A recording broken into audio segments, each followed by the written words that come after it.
कहानी है उस मंदिर की जहां आज भी भगवान हनुमान सोने की जंजीरों में बंधे हैं।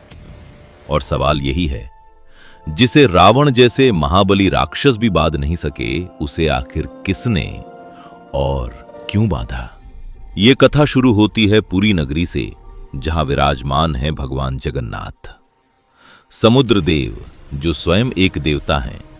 भगवान जगन्नाथ के ऐसे अनन्य भक्त थे कि उनकी भक्ति विवेक से भी आगे निकल गई।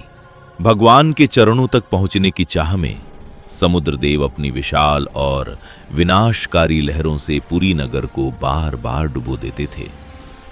उनकी भावना पवित्र थी, पर परिणाम भयानक।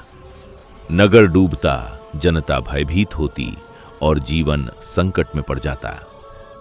पुरी को इस विनाश से बचाने के लिए भगवान जगन्नाथ ने अपने सबसे प्रिय भक्त को बुलाया, महावीर हनुमान।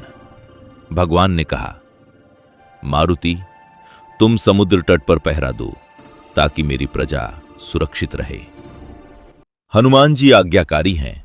वे तुरंत समुद्र किनारे पहुंचे और जैसे ही हनुमान वहां खड़े हुए, समुद्र शांत हो गया, लहरें थम गईं। पुरी ने राहत की सांस ली। लेकिन यह शांति स्थायी नहीं थी।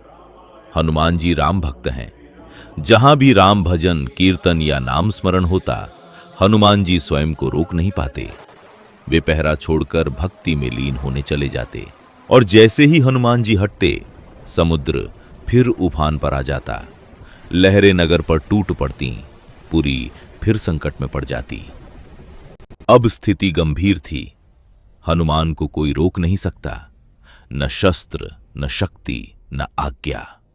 तब भगवान जगन्नाथ ने वो किया जो कोई कल्पना भी नहीं कर सकता।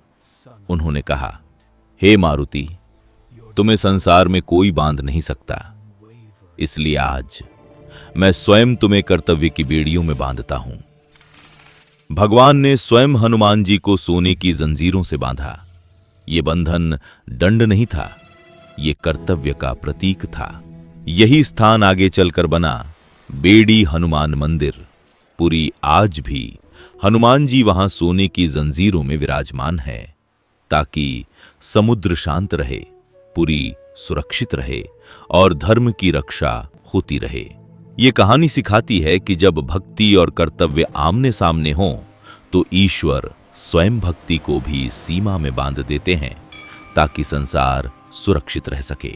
अगर आप भी बजरंग बली के सच्चे भक्त हैं तो इस कहानी को जरूर साझा कीजिए और कमेंट में लिखिए जय श्री राम, ताकि हर कोई जान सके कैसे भगवान ने अपने ही सबसे प्रिय भक्त को बांधकर पूरी धरती की रक्षा की।